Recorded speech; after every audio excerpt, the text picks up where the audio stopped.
Hello and welcome to this new video.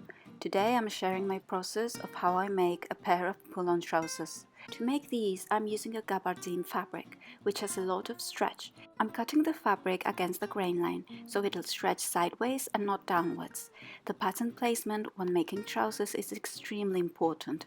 The grain line in the pattern should match the one on the fabric, otherwise the trousers will twist when you wear them.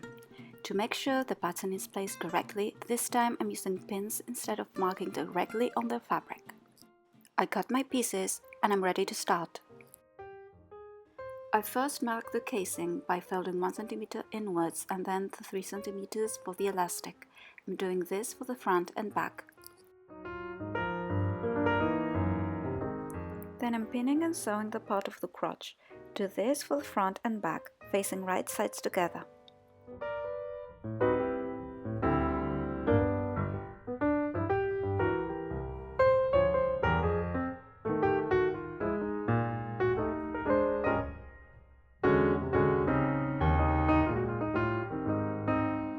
Now I'm taking the front and I'm going to attach a pocket on each side. I mark where the pocket should be sewn, approximately ½ cm from where the casing folds. I make sure the casing covers the raw edge of the pocket. Then I pin and sew at 1 or 1½ cm depending on the seam allowance left. Make a cut where the notches are, turn over and top stitch.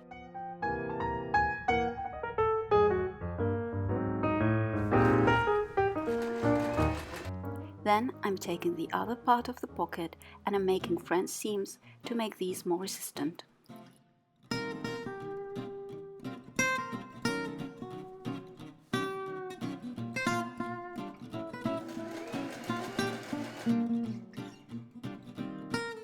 It's the first time I make welt pockets. I'm trying on the back so as to know where I should place the pockets.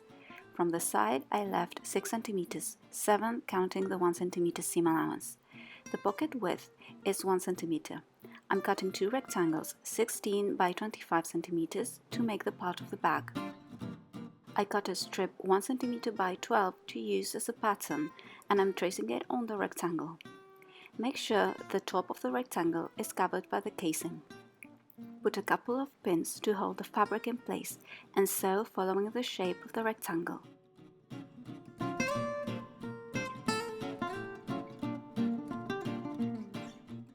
Cut in the center and at more or less ½ cm, cut making a rectangle shape without cutting through the stitches. Now turn over, iron, fold part of the rectangle upwards and sew the sides to hold it in place.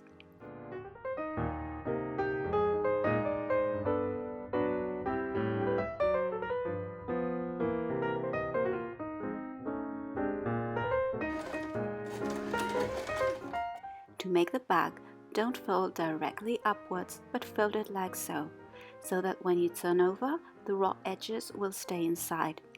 I did zigzag first to avoid fraying.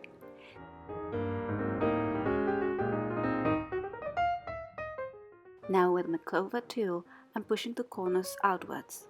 Then sew along this line of stitches, and when you turn over, you'll see the stitches are hidden.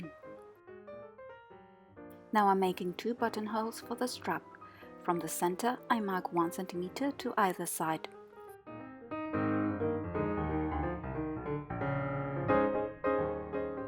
Then I'm ready to sew front and back, facing right sides together.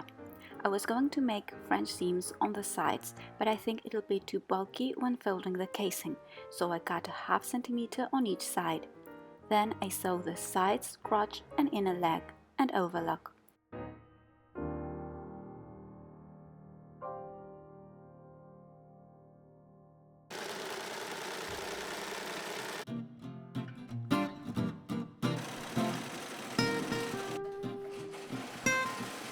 I'm trying on the trousers to see where they sit so I can measure the elastic.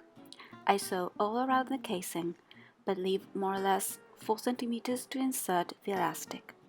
I was going to use this method of dividing the elastic in 4 and then sew directly, stretching the elastic as you go, but I found that the fabric was so stretchy sideways that the result was not what I expected.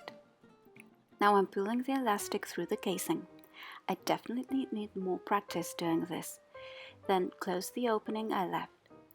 I also pull the strap through the buttonholes.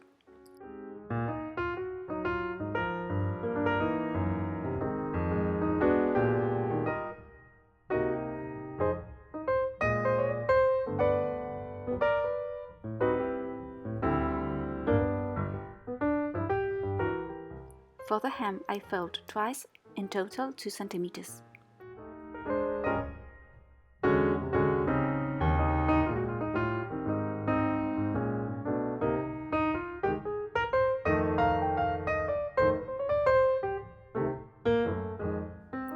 This is how these pair of pull-on trousers look like finished. I'm okay with the result, but I could have made a better job with elastic. For these trousers I recommend using a less stretchy fabric, but all in all I think they look alright considering it's my first time making one of these. I hope you enjoyed this video and thank you very much for watching. See you next time. Goodbye.